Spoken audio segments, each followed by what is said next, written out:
IT return ना भरने वाले 67 लाख लोगों पर होगा एक्शन। इनकम टैक्स विभाग ने वेबसाइट पर डाले नाम। कार्यकाल पूरा होने से 1.5 साल पहले ही दिल्ली के लेफ्टिनेंट जनरल नजीब जंग ने दिया इस्तीफा। सूत्रों के हवाले से खबर दोबारा शिक्षा क्षेत्र में लौटेंगे। पाकिस्तान घुसपैठियों को हिंदुस्तान में भेजना हो तो क्या करता है, वो सीमा पर फायरिंग शुरू कर देता है। इन दिनों संसद में आपने देखा होगा, तू मैं। मोदी ने पाकिस्तान से की नोटबंदी के विरोधियों की तुलना। राहुल गांधी पर कसा तंज। राहुल का पलटवार जवाब देने की बजाय मजाक उड़ा रहे हैं मोदी। हर एक बात पे कहते हो कि तू क्या है, तुम ही कहो कि ये अंदाजे गुफ्तगू क्या है। पूर्व प्रधानमंत्री मनमोहन सिंह का बड़ा आरोप। नोटबंदी के फैसले से रिजर्व बैंक की ऑटोनॉमी को खतरे में डाला। कहा सरकार ने अकेले किया नोटबंदी का फैसला। सीएनबीसी आवाज एक्सक्लूसिव। शहबाजाद पर चढ़ा बिकवाली का बुखार। निफ्टी ने तोड़ा 8,000 का स्तर। सेंसेक्स 250 पॉइंट से ज्यादा टूटा। मिड कैप शेयरों की जमकर पिटाई।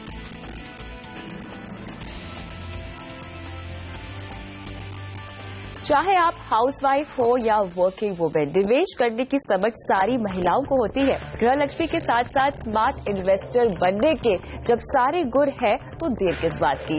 योर मनी में आज हम महिलाओं को दे रहे हैं सुपर 10 निवेश टिप्स। और ये टिप्स इसीलिए भी खास है क्योंकि ये लीक से हटकर आइडियाज है।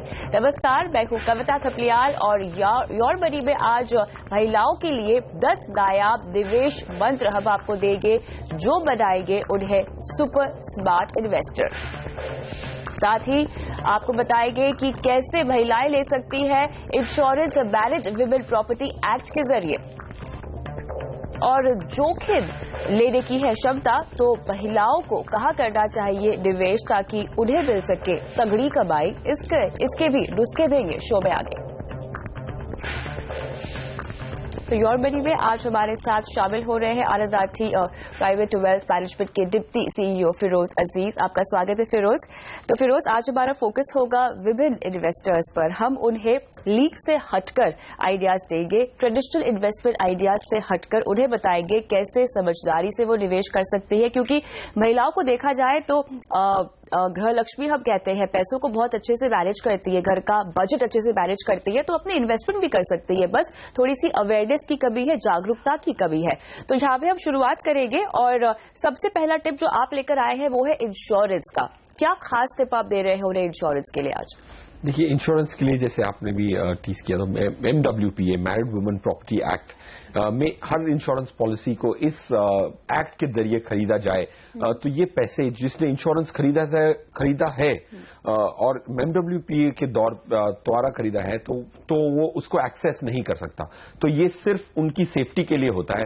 अगर कोई लायबिलिटी भी अगर आती है तो वो ये पैसे ये इंश्योरेंस पॉलिसी अटैच नहीं हो सकती। तो MWPA की खासियत ये है कि जो भी इंश्योरेंस पॉलिसी उसके अंडर होती है उस पर कोई क्लेम ले नहीं कर सकता, कोई भी लायबिलिटी उस पर नहीं आ सकती। तो हर वुमन डिपेंडेंट को अगर उनके स्पाउस वर्किंग मेंबर हैं और वो ना हो तो MWPA के द्वारा एक इंश्योरेंस पॉलिसी जो अपनी एक्सपेंसेस को टेक केयर कर सके, आपके बच्चों की एक्सपेंसेस को टेक केयर कर सके, उतनी MWPA के द्वारा एक इंश्योरेंस पॉलिसी खरीदने में समझना। मुझे आपसे ये पूछना है कि ये इसके तहत हमें पॉलिसी लेने की जो प्रक्रिया है वो क्या अलग होती है? क्या हम आम पॉलिसी भी ले सकते हैं?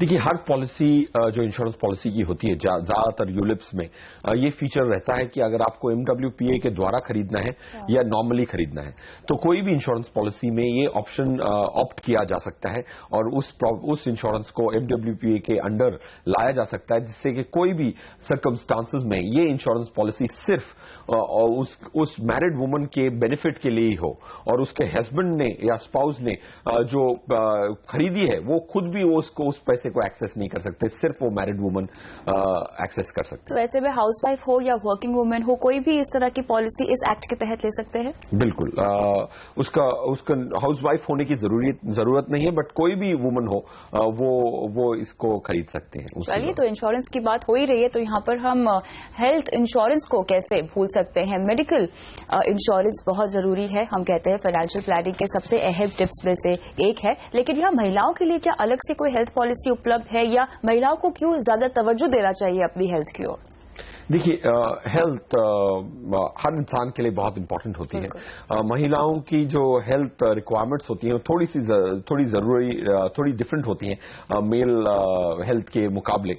डेफिनेटली एक 2-4 इंश्योरेंस पॉलिसीज ऐसी होती हैं जिसमें जो प्रेगनेंसी की कवर्स, थोड़ा फॉर एग्जांपल एक मेडिकल केयर जो एक लेडी को चाहिए होता है, वो स्पेशली जो आदमी को नहीं चाहिए होता है, post pregnancy and pre pregnancy care. तो काफी इंश्योरेंस पॉलिसीज ऐसी होती हैं जिसमें ये थोड़ा ज्यादा फ्रेंडली होता है। तो हेल्थ इंश्योरेंस बहुत इंपॉर्टेंट है, बिकॉज रेकरिंग मेडिकल एक्सपेंस तो हर इंसान के लिए होती है, but for a woman there are specific policies like you said. तो यहाँ पर आपको अपने लिए हेल्थ कवर भी लेना चाहिए, खासतौर से प्रेगनेंसी को लेके कवर्स जो उपलब्ध है उस पर तवज्जो देनी चाहिए ज्यादा। आगे बढ़ते हैं, और जैसा कि हम हमेशा कहते हैं कि आपको अपना लिक्विड फंड हमेशा तैयार रखना चाहिए। ये भी फाइनेंशियल प्लानिंग का एक सबसे अहम रूल है, उसमें से एक रूल है एक्चुअली। लेकिन यहाँ पर महिलाओं के लिए लिक्विड फंड जो कामकाजी है वो तो कर सकती है, जो हाउसवाइफ है वो कैसे लिक्विड फंड बनाए? देखिए, लिक्विड फंड तो डेफिनेटली लिक्विड फंड जो उनकी सेविंग्स होती है, ज्यादातर ये देखा गया डीमोनेटाइजेशन के पहले कि जो लेडीज होती हैं, हाउसवाइफ्स होती हैं, वो सेव करती हैं तो कैश के तौर पे सेव करती हैं और अपने घर में कैश रखती हैं, उस पर ब्याज नहीं कमाती। तो उसके लिए उनका सबसे बड़ा प्रॉब्लम ये होता है कि उनको बैंक जाना और लॉजिस्टिकली निकालना, अपने पैसे एक्सेस करने में दिक्कत होती है, इसलिए वो कैश में रखती हैं और वो अपनी रिटर्न को फोरगो करती है सालों तक। तो आज की डेट में टेक्नोलॉजी की इंप्रूवमेंट्स की वजह से, फॉर एग्जांपल रिलायंस ने एक लिक्विड फंड निकाला है जो अपने फोन से, अपने बैंक अकाउंट से आप इन्वेस्ट कर सकते हैं और वापस एक क्लिक में वापस ला सकते हैं, और उस लिक्विड फंड से आप सीधे शॉपिंग भी कर सकते हैं और आपको उसको बैंक अकाउंट में लाने की जरूरत नहीं पड़ेगी। और उसकी एक लिमिट होती है, आई थिंक वो लिमिट 1 लाख रुपए की लिमिट रखी है उन्होंने दिन की।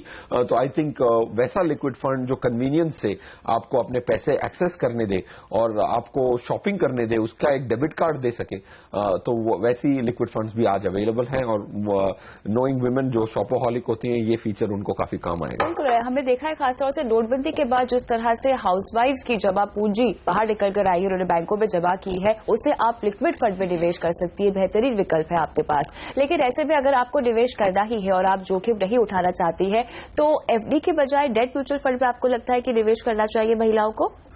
एब्सोल्युटली, क्योंकि देखिए एफडी जो होती है, एफडी की जो रिटर्न्स हैं वो घटती जाएंगी और इस रिटर्न की घटने के चलते डेट फंड्स जो हैं उसमें फायदा कमा सकते हैं। एफडी में रिटर्न घटने से कोई फायदा नहीं होता, बट डेट फंड्स में होता है। अगर एक महिला की जो इन्वेस्टिंग की क्षमता है थोड़ी लॉन्ग पीरियड की है, तो वो डेफिनेटली डेट फंड्स को यूज करें। और generally house wifes tax bracket, lower tax bracket में आती हैं, तो उनको 3 साल की वो वेट करने की, लॉन्ग टर्म कैपिटल गेन्स की वेट भी नहीं करनी पड़ेगी। तो डेट फंड्स कैटेगरी में डायनामिक बॉन्ड फंड्स एक अच्छी कैटेगरी होंगे, स्पेशली फॉर विमेन, बिकॉज वो डायनामिकली प्रोफेशनल मैनेज करेगा और उनको अपने खुद से रिसर्च करके अंदर बाहर अपने पैसे नहीं करने पड़ेंगे। लेकिन यहाँ पे अगर आपको म्यूचुअल फंड में भरोसा नहीं है तो हम आपको पीपीएफ पे निवेश करने का भी विकल्प दे रहे हैं। तो साल में एक बार जमा पूंजी जो हाउसवाइफ इकट्ठा करती हैं, इन पर ज्यादा फोकस पे करना चाहूंगी क्योंकि इन्हें जागरूकता नहीं है, इनको जानकारी नहीं होती अपने निवेश विकल्पों को लेकर। तो पीपीएफ में साल में एक बार ये जमा पूंजी इन्वेस्ट कर सकती है? बिल्कुल, पीपीएफ में डेफिनेटली कर सकती हैं, बट मेरे हिसाब से पीपीएफ की जो विड्रॉल की जो क्लॉजेस है वो थोड़ी ज्यादा स्टीप है। अगर वो रिटायरमेंट के तौर पे अगर उन्हें अपने पति के पैसे पे निर्भर नहीं रहना है, खुद का कोई कॉर्पस खड़ा करना है, तो कर सकती हैं। पीपीएफ का बेहतरीन विकल्प है। पीपीएफ रिटायरमेंट कॉर्पस के लिए मेरे हिसाब से इतना अच्छा विकल्प नहीं है, क्योंकि रिटायरमेंट एक लॉन्ग टर्म गोल होता है और पीपीएफ आपको इक्विटी में निवेश करने की जरा भी ये नहीं देता है। 7-8% की अगर आप रिटर्न कमाएंगे तो वो आपकी इन्फ्लेशन को बीट करेगा बस, बट आपकी पैसे की वैल्यू बढ़ाने की क्षमता नहीं रखता है। जोखिम अगर नहीं उठा सकते हैं तो तो I think it's still a good option because tax free returns मिलती हैं। जैसे आपने कहा कि महिलाएं थोड़ा जोखिम और वो खुद भी इतनी रिसर्च नहीं करना चाहती, तो एक पीपीएफ उस कॉन्टेक्स्ट में ठीक रहेगा। बिल्कुल, लेकिन यहाँ पर अगर आप रिस्क थोड़ा सा ले सकते हैं तो कॉर्पोरेट बॉन्ड या डिबेंचर्स हम आपको रेकमेंड कर रहे हैं। Correct. Corporate bond and debentures महिलाओं के लिए बहुत इंपॉर्टेंट इन्वेस्टमेंट साबित हो सकता है, क्योंकि उनकी जो टैक्स ब्रैकेट्स होती हैं ज्यादातर कम होती हैं, और corporate bond funds, corporate debentures में ऑलमोस्ट 9%, 9.5% रिटर्न मिलने की क्षमता है। ट्रिपल ए रेटेड कॉर्पोरेट्स भी 8.5-9% की रिटर्न देते हैं। तो ये 9% की रिटर्न ऑलमोस्ट 7% की जो एफडी रिटर्न है उसके मुकाबले 2% ज्यादा है, और उसका फायदा जरूर महिलाएं ले सकती हैं। एक और एसेट क्लास जहां पर महिलाओं का बहुत ज्यादा निवेश रहता है और प्यार भी है, वो है सोने से। लेकिन यहाँ पर हम आपको कह रहे हैं कि फिजिकल गोल्ड यानी गहनों के बजाय अगर आप निवेश ही करना चाहते हैं तो सॉवरेन गोल्ड बॉन्ड का रास्ता अपना सकते हैं। करेक्ट। काफी सारी महिलाओं के पास ज्वेलरी के अलावा gold in the form of bars हो सकता है, तो उसको जरूर अगर एक महिला बेच के अगर सॉवरेन गोल्ड बॉन्ड्स खरीदें तो उनके लिए बहुत फायदेमंद रहेगा, क्योंकि sovereign gold bonds government issued bonds हैं, तो उसमें पैसे डूबने का खतरा नहीं है, और गोल्ड की उतार चढ़ाव से पे निर्भर करता है। और अगर गोल्ड डबल हो जाता है, if God is kind, and gold double होता है, तो आपकी भी रिटर्न्स, आपके भी पैसे डबल होते हैं। उसके साथ साथ सबसे बड़ी फीचर ये है कि 2.5% साल दर साल आपको इंटरेस्ट उससे ज्यादा मिलता है, तो वो डेफिनेटली गोल्ड सॉवरेन बॉन्ड्स। एक और जरिया है निवेश का, वो है इक्विटी म्यूचुअल फंड। अगर आप बाजार में आ रहे उतार चढ़ाव को समझते हैं तो आप इक्विटी में निवेश करना चाहते हैं, लेकिन थोड़ा सा सेफ रूट अपनाना चाहते हैं, तो म्यूचुअल फंड के जरिए आपको निवेश करना चाहिए। करेक्ट। डायरेक्ट इक्विटी एक कंप्लीट नो होगा महिलाओं के लिए, क्योंकि डायरेक्ट इक्विटी में बहुत रिसर्च करनी पड़ती है। म्यूचुअल फंड्स ये देखा गया है कि उनको आउटसोर्स कर दें आप अपना काम, इक्विटी जिसमें आपकी समझ कम हो, तो वो जो प्रोफेशनल्स हैं, वो जो काफी रिसर्च करते हैं, वो बेहतरीन विकल्प रहेगा, और उसके द्वारा इन्वेस्ट करेंगे तो आपको स्टेबिलिटी भी मिलेगी, काफी सारे डिवर्सिफिकेशन भी मिलेगी, रिस्क भी कम हो जाएगी। और यहाँ पे थोड़ी सी और जागरूक महिलाओं को हम कहेंगे कि आप एफएनओ के सौदे भी कर सकती हैं, उसके जरिए भी निवेश कर सकती हैं। थोड़ा सा रिस्की जरूर है, लेकिन अगर समझती हैं तो कर सकती हैं। बिल्कुल। आई थिंक बहुत इंटरेस्टिंग सब्जेक्ट है डेरिवेटिव। तो डेरिवेटिव्स का एप्लीकेशन पोर्टफोलियो के लिए काफी सारा है। काफी बार डेरिवेटिव्स आपको अपनी रिस्क कम करने में भी काम आता है, हेजिंग के लिए काम आता है, आर्बिट्राज के लिए काम आता है। तो डेरिवेटिव्स अगर बहुत सैवी महिला हैं तो डेफिनेटली डेरिवेटिव्स पे तवज्जो दें। आखिरी टिप यहाँ पे देंगे, आप डाइवर्सिफिकेशन के लिए इंटरनेशनल इक्विटी फंड्स भी चुन सकती हैं, वहां पर भी आप एक्सपोजर ले सकती हैं। करेक्ट। जैसे काफी महिलाओं की ऑब्जेक्टिव होगी कि ग्लोबल टूर करना है, और आपको कभी गोल्स ऐसे हैं जो आपको डॉलर में खर्च करने होंगे, तो उस पोर्शन के लिए अगर आपने इंटरनेशनल फंड्स लिए तो एक अच्छा डिवर्सिफिकेशन टूल हो सकता है, और आपके कोई और गोल्स जो ग्लोबल एक्सपेंसेस पे निर्भर करते हैं वो इसके जरिए पूरे हो सकते हैं। तो क्लियरली हमने आपको दिए हैं सुपर 10 आइडियाज जिसके जरिए आप बन सकती है सुपर इन्वेस्टर। रुकते एक ब्रेक के लिए, ब्रेक के बाद भी लेंगे महिलाओं के ही निवेश से जुड़े हुए तमाम सवाल। बने रहें।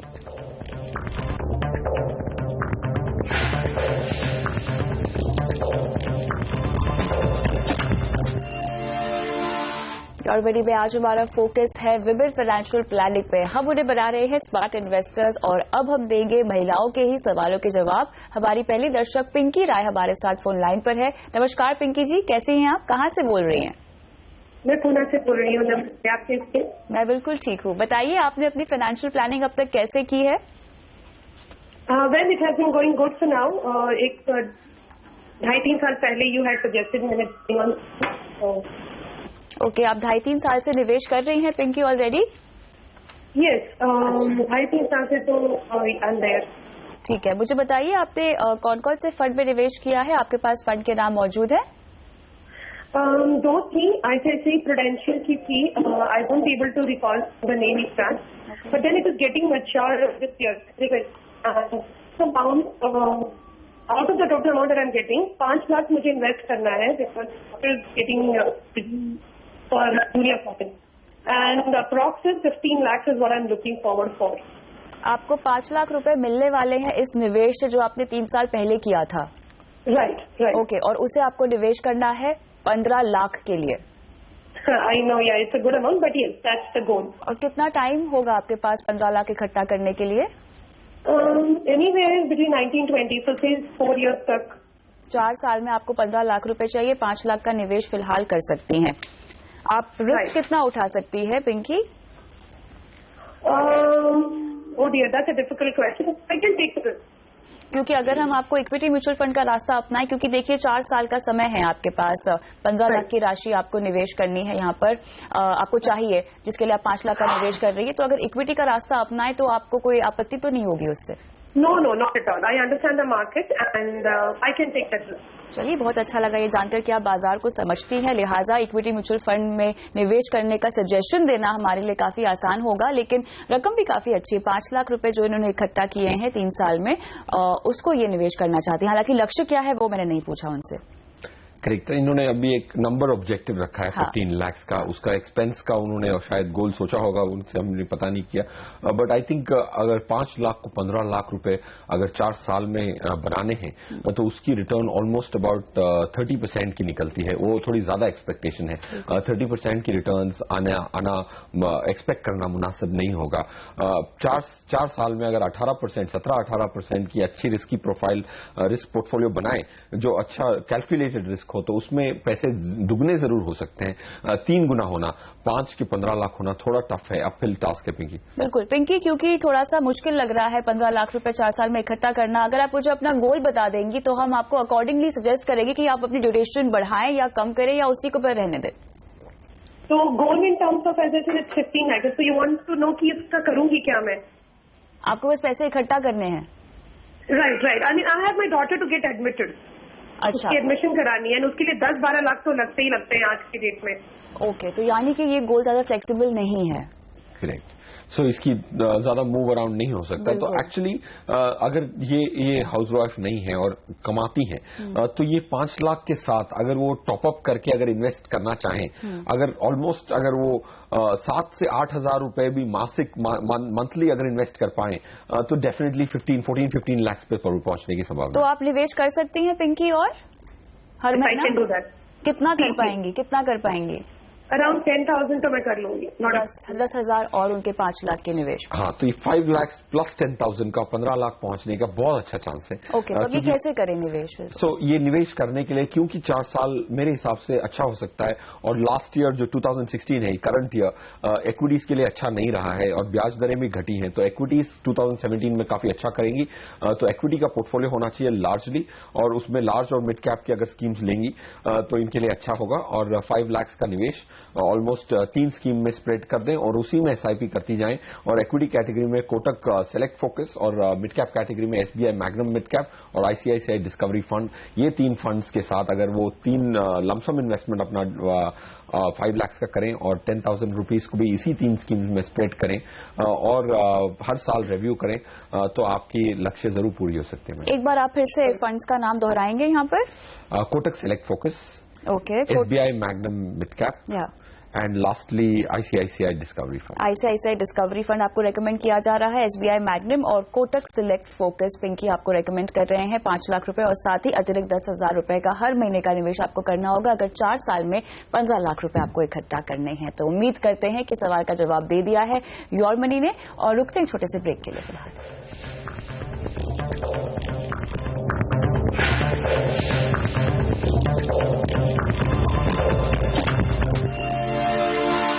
योर मनी पे आगे बढ़ते हैं। अगली दर्शक साक्षी शर्मा हमारे साथ फोन लाइन पर है। नमस्कार साक्षी जी, कैसी हैं आप? मैं अच्छी, मैम आप कैसी हैं? मैं बिल्कुल ठीक हूँ, बताइए क्या सवाल है आपका? मैम मेरे 2 सवाल हैं।